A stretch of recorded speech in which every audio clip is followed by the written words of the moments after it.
Hello my friends, मैं आप सभी के लिए लेकर आई हूँ एक नई स्टोरी जिसका नाम है डेविल सेडक्शन। आई होप आपको इसका प्रोमो पसंद आया हो। तो चलिए इसके फर्स्ट एपिसोड की तरफ बढ़ते हैं जिसका टाइटल है वो पहली मुलाकात। तो चलिए स्टार्ट करते हैं।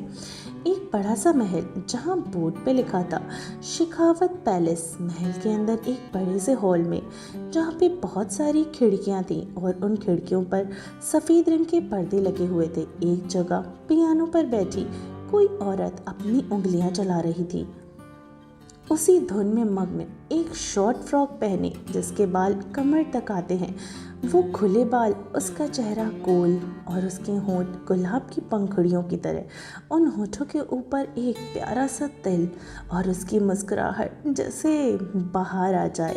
उसके गालों में पड़ते वो टिम्पल उसे बेहद खूबसूरत और आकर्षक बना रहे थे। उसके गोल गोल घूमने से वो फ्रॉक बिल्कुल उड़ रही थी और उसके बाल हवा में लहरा रहे थे। वो बिल्कुल एक सिंड्रेला जैसी ही दिख रही थी। म्यूजिक के बंद होने पर वो लड़की रुक जाती है और अपनी पियानो टीचर को थैंक्स बोलकर बाहर चली जाती है। तो फ्रेंड्स, ये है हमारी मेन फीमेल लीड जिसका नाम है चाहत शेखावत। इनके पापा का नाम है समय शेखावत और माँ का नाम है वानी शेखावत। भाई कर्ण शेखावत और उन्हीं की वाइफ यानी इसकी भाभी का नाम है नेहा शेखावत। ये लोग एक रॉयल फैमिली से ही बिलोंग करते हैं। चाहत हर चीज़ में बेहतर है, डांस से लेके सिंगिंग तक, और साथ ही साथ वो बहुत सारे इंस्ट्रूमेंट्स को बहुत अच्छे से बजा भी सकती है।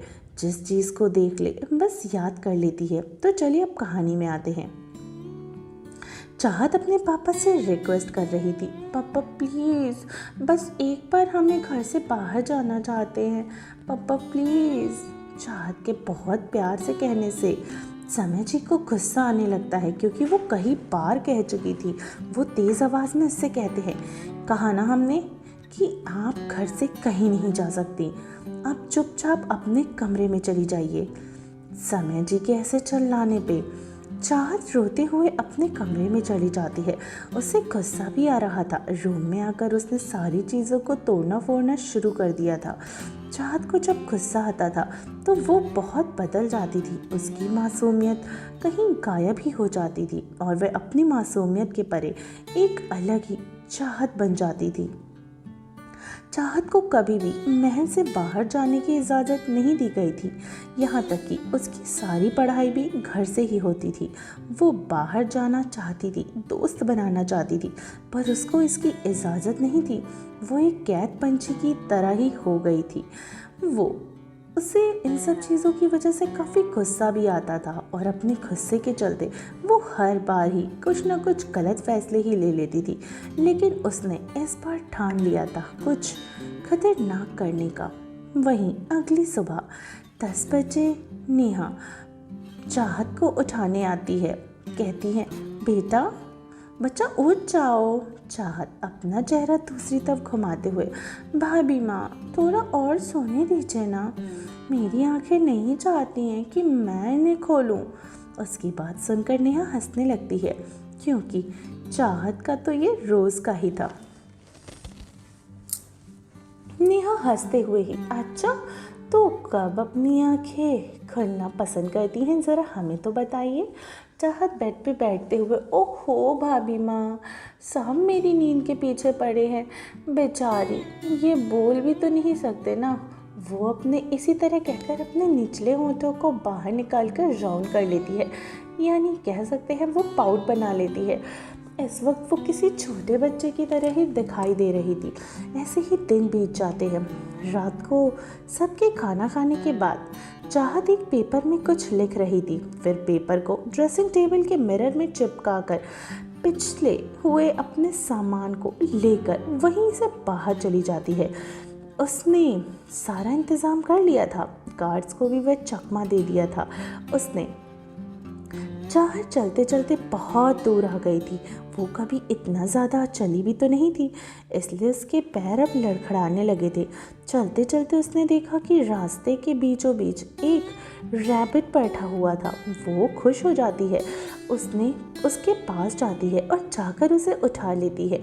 चाहत रैबिट के बालों को सहलाकर, बनी, तुम यहाँ पर अकेले क्या कर रहे हो? तुम भी मेरी तरह घर से चले आए क्या? कोई नहीं, आज से तुम मेरे साथ ही रहोगे। तभी एक तेज रफ्तार की कार उसकी तरफ ही आ रही थी। कार वाला इतनी तेजी से ब्रेक मार देता है, इधर कार को इतना पास आते देख चाहत बहुत जोर से चिल्लाती है, आ!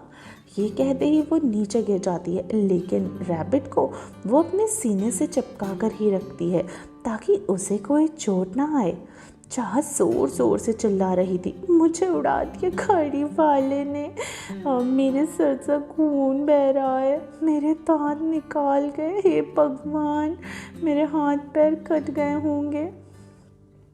ये सब बोल के वो बहुत ही ज़्यादा ज़ोर ज़ोर से चिल्ला रही थी। कार से बाहर आकर वो लड़का गुस्से से चाहत को उसके कंधों से पकड़ के उठाता है। उस लड़के ने black 3 piece suit, white skin colour, sharp jaw line, काली गहरी आंखें, जो गुस्से में चाहत को ही घूर रही थी। चाहत रोते हुए, यमराज जी प्लीज़ मुझे छोड़ दीजिए। फिर बन्नी को एक नज़र देख, अच्छा नहीं, आप मुझे ले जाइए, पर इस बन्नी को छोड़ दीजिए। ये बोलकर वो ज़ोर ज़ोर से रोने लगती है। वो लड़का हैरानी से उसको देखकर अपने मन में सोचता है, क्या इसे मैं एक यमराज नज़र आता हूँ? वो थोड़ा कड़क आवाज़ में बोलता है, ए लड़की, कैसी बहकी बहकी बातें कर रही है? और यहाँ चुपचाप खड़ी रहो। जन्नत। चाहत उसकी बात सुन एक बार खुद को देखती है, फिर अपने हाथ में पकड़े बनी को जो उसे ही देख रहा था, फिर अपने हाथ पर हिलाती है, 1-2 बार घुमाती है। सब उसे महसूस हो रहे थे कि वो तो बिल्कुल ठीक ठाक है और इसकी कोई भी हड्डियाँ या कोई भी हाथ पैर नहीं टूटे हैं। फिर वो एक चैन की सांस लेती है, लेकिन लड़का उसकी ऐसी ही हरकतों को देखकर काफ़ी इरिटेट हो रहा था। उसे तो चाहत कोई पागल लग रही थी। लड़का चाहत की बातें सुन और उसकी हरकतों को देखकर पूरी तरीके से बिल्कुल बौखला गया था। लड़का उसकी तरफ देखकर, अपनी नौटंकी बंद करो और साइड हो जाओ, तुम जैसे लोगों की हरकतों से पूरी तरीके से वाकिफ़ हूँ मैं। बहुत गुस्से में बोलता है वो ये बातें।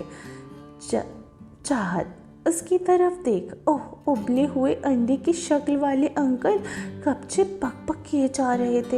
एक तो मैं आपकी वजह से मरते मरते बची हूँ और आप है कि लड़का उसे खा जाने वाली नज़रों से घूर रहा था। पहले तो उसने मुझे यमराज और अब अंकल, वो भी उबले हुए अंडे की तरह। लड़का गुस्से से उसके कंधों को बहुत ज़ोर से पकड़ता है, जिसकी वजह से चाहत को बहुत ज़्यादा दर्द हो रहा था और उसकी आंखों में आंसू भी आ गए थे, पर उसे अपने आंसुओं से उसने रोक लिया था और उन्हें बाहर नहीं निकलने दिया था। लड़का उसकी आंखों में आंसुओं को देखकर ठिठक जाता है और उसे अपनी पकड़ थोड़ी कम कर लेता है और शांत भाव में बोलता है, तुम इतनी रात को इस सुनसान जंगल में क्या कर रही हो? चाहत उसको शांत देखकर वो भी चहकते हुए बोलती है, मैं घर से भाग आई। ये बोलकर वो अपनी बत्ती सी दिखा देती है। लड़का उसका ऐसा चेहरा देखकर हैरान हो जाता है। अभी जो लड़की लगभग रोने की कगार पे थी, वो इतनी चहक कर बातें कर रही थी। उसने अपने मन में बहुत नफरत से कहा, ये सब एक जैसे ही होते हैं। फिर उसको वैसे ही छोड़कर वहाँ से कार लेकर निकल जाता है। चाहत बस उसको जाते हुए और उसकी गाड़ी को ही देखती है, फिर मासूमियत से और अपने एक हाथ को अपने बैग पर और दूसरे हाथ से अपने बनी को पकड़कर आगे चलने लगती है। लगभग 10 मिनट के बाद वो कार फिर से आती है और चाहत के पास रुक जाती है। वो लड़का कार का गेट खोलता है और उसे अंदर बैठने को बोलता है, लेकिन चाहत उसकी बात सुनकर आगे बढ़ती ही चली जाती है। लड़का गाड़ी से उतरकर कहता है, चुपचाप बैठ जाओ, वरना कल सुबह तक तुम किसी जानवर के पेट में होगी। चाहत उसकी बातों को सुनकर थोड़ा डर जाती है, पर अपने डर को उसके सामने आने नहीं देती। तभी किसी जानवर की आवाज़ आती है। चाहत की आंखें बड़ी बड़ी हो गई। वो भागकर कार के अंदर चुपचाप बैठ गई, जैसे कुछ हुआ ही ना हो।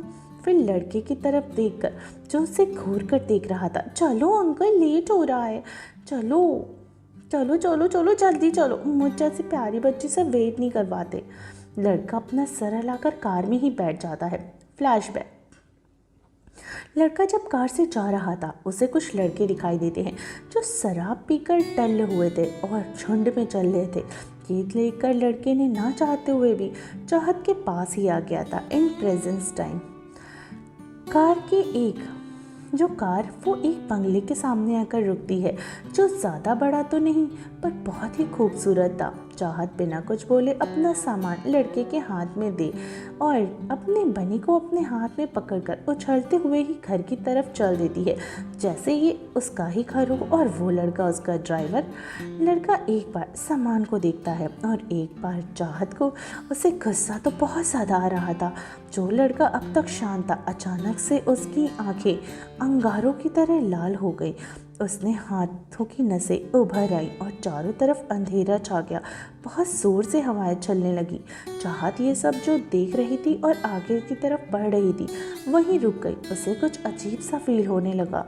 वो पूछने मुड़ी ही थी, तभी उस लड़के ने अपनी आंखें कस के बंद कर ली और सब कुछ पहले के जैसा शांत हो गया। चाहत अपने कदम उसकी तरफ दौड़ाती है और कहती है, अंकल घर के अंदर चलो, बाहर ज़्यादा नहीं रहते, चलो चलो। ये बोलकर वो अपने एक हाथ से उसे ले जाने लगती है, पर वो उसे 1 इंच भी हिला नहीं पाती है। लेकिन तभी उस लड़के ने खींचकर उसे अपने करीब कर लेता है। चाहत का एक हाथ उसके रैबिट को और दूसरा हाथ उस लड़के के कंधे पर। चाहत अपनी आंखों से बार बार झपका कर उसे ही देख रही थी। इधर चाहत की इतनी करीब आकर उस लड़के के सीने में बहुत दर्द होने लगा था, पर उसे ये दर्द काफ़ी अच्छा महसूस हो रहा था। तो फ्रेंड्स, आई होप आपको हमारी कहानी का फर्स्ट एपिसोड पसंद आया हो, और अगले एपिसोड करके मुझे कमेंट करके ज़रूर बताइएगा कि आपको इसका अगला एपिसोड सुनने की कितनी बेताबी है। तो बहुत जल्दी मिलती हूँ कहानी के अगले एपिसोड में। मेरी स्टोरी की टाइमिंग अगर आप चाहते हैं मैं इसे मॉर्निंग में ही 10 बजे के लिए शिफ्ट करूँ, तो इसके लिए भी आप मुझे कमेंट करिए, वरना मेरी स्टोरी आपको डेली शाम के 7 बजे मिल जाएगी। ठीक है, तो चलिए मिलती हूँ कहानी के अगले एपिसोड में। तब तक अपना ख्याल रखिए और सुनते रहिए।